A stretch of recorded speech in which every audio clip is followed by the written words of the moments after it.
Chief minister ने भी तो यही कहा था, डंडे उठा तो उनकी सबकी भाषा एक ही है।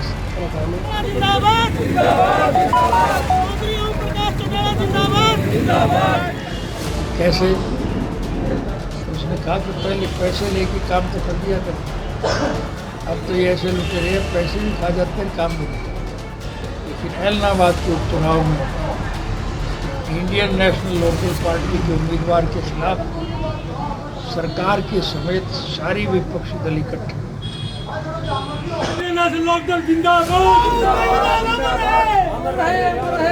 आज हरियाणा प्रदेश में लुटेरों की सरकार है। इस चुनाव के नतीजे के बाद इस सरकार में घमासान हो गया। गरीब आदमी जो इस्तेमाल करने वाले डीजल और पेट्रोल के दाम तो बढ़ते हैं। हवाई जहाज में जो तेल होता है उसको मिला,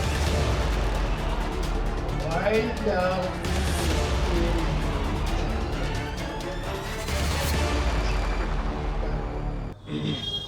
चीफ मिनिस्टर ने भी तो यही कहा था, डंडे उठा लो। तो उनकी सबकी भाषा एक ही जैसी, और इसी वजह से सारे देश के लोग अब इनके खिलाफ हैं। और आपको सुन के ताज्जुब होगा, आप लोग तो गए भी होंगे, देखे भी होगा कि सत्ता पक्ष के खिलाफ तो विरोध के लोग जुड़ा करते हैं, लेकिन एलनाबाद के उपचुनाव में इंडियन नेशनल लोकल पार्टी के उम्मीदवार के खिलाफ सरकार के समेत सारी विपक्षी दल इकट्ठे और हर हरबा इस्तेमाल किया। सरकारी तंत्र का खुलेआम दुरुपयोग किया। आपको सुन के ताज्जुब होगा कि 10-10, 15-15 हज़ार रुपये पर वोट के हिसाब से वोट खरीदे गए, लेकिन लोगों ने उनकी सारी जो सोच थी उसको धूल में मिटा दिया और इंडियन नेशनल लोकल पार्टी के प्रत्याशी को अच्छे मतों से जिताया। हमारी भाषा में एक कहावत है, यहाँ भी शायद यही होगा कि सारी रात रोई एक मरे और वो भी पड़ोसी। ये बात तो मैंने अभी खुल के 1978 के लोकसभा के चुनाव में मेरे पूज्य पिता चौधरी देवीलाल जी राजस्थान के झुंझुनू लोकसभा क्षेत्र में फ्रंट के उम्मीदवार के पक्ष में एक सभा को संबोधित कर रहे थे, और अपने संबोधन में जब वो भ्रष्टाचार का जिक्र कर रहे थे तो सभा में से एक बुजुर्ग ने उठ करके कहा कि चौधरी साहब, अब तो भ्रष्टाचार में भी भ्रष्टाचार हो गया। चौधरी साहब समझे नहीं, पलट करके उनको फिर पूछा कि कैसे? उसने कहा कि पहले पैसे लेके काम तो कर दिया करते, अब तो ये ऐसे लुटेरे हैं, पैसे भी खा जाते हैं, काम भी नहीं करते। तो दुर्भाग्य ये है कि आज हरियाणा प्रदेश में लुटेरों की सरकार है, और इसका इससे बड़ा सबूत क्या होगा? आपको उनसे पूछना चाहिए। मुझे अफसोस है कि आपने शायद पूछा नहीं, या पूछ लिया उन्होंने बताया नहीं, या आप समझ गए फिर भी डरे हुए ने छापा नहीं। 2005 में जब हमारी सरकार गई थी तो हम 2000 करोड़ से भी अधिक रुपया कारखाने में नकद छोड़ के गए थे, और आज हरियाणा सरकार के सर के ऊपर 2.5 लाख करोड़ से भी ज़्यादा का कर्जा है। पुराने लिए हुए कर्जे का ब्याज अदा करने के लिए भी इनको कर्ज लेना पड़ता है।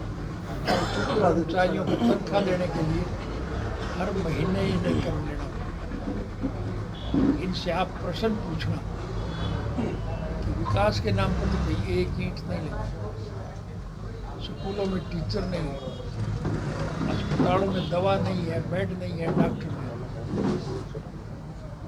तो फिर कर्जा किस बात का? इससे साफ जाहिर है कि इन्होंने पैसा लेकर के लूट के खा लिया। इस चुनाव के नतीजे के बाद इस सरकार में घमासान हो जाएगा, भगदड़ मच जाएगी, गठबंधन टूट जाएगी, इनके चुने हुए नुमाइंदे इनको छोड़ करके हमारे साथ शामिल हो जाएंगे। और जब सरकार अलग-मत में होगी तो फिर निश्चित रूप से मध्यावधि चुनाव होते हैं, और जब मध्यावधि चुनाव होंगे तो फिर मेरे कहने की आवश्यकता नहीं, आप इस बात को इससे बखूबी वाकिफ है कि निश्चित रूप से इंडियन नेशनल लोकदल पार्टी की सरकार बनेगी। अब चुनाव से फारिग हुए हैं और दिवाली भुगताने के बाद अब मैं दिल्ली जा रहा हूँ। मैं विपक्ष के सभी नेताओं से मुलाकात करूंगा। मेरा ये पूरा प्रयास होगा कि सभी विपक्षी पार्टियों के लोगों को साथ मिला करके तीसरे मोर्चे का गठन किया जाए। प्रधान देश है, इसकी अर्थव्यवस्था केवल खेती पर टिकी है। किसान खुशहाल है तो देश मालामाल, और अगर किसान कंगाल है तो देश कमजोर। गरीब आदमी के इस्तेमाल करने वाले डीजल और पेट्रोल के दाम तो बढ़ते हैं, लेकिन हवाई जहाज़ में जो तेल जलता है उसको मंदा करते हैं, क्योंकि अमीर लोग बढ़ते हैं। पेट्रोल और डीजल के दाम भी जो 12-12 रुपए घटाए गए हैं, उसको लेकर क्या कहना चाहेंगे? जब लोगों की आवाज़ को मानना पड़ेगा सरकार को, कि नहीं मानना पड़ेगा? नहीं मानेगी तो सरकार ने सबक सिखाना इनको शुरू कर दिया। इनको अकल आई है, आनी चाहिए, हमें खुशी आए तो हर चीज़ के दाम मंदे करने चाहिए।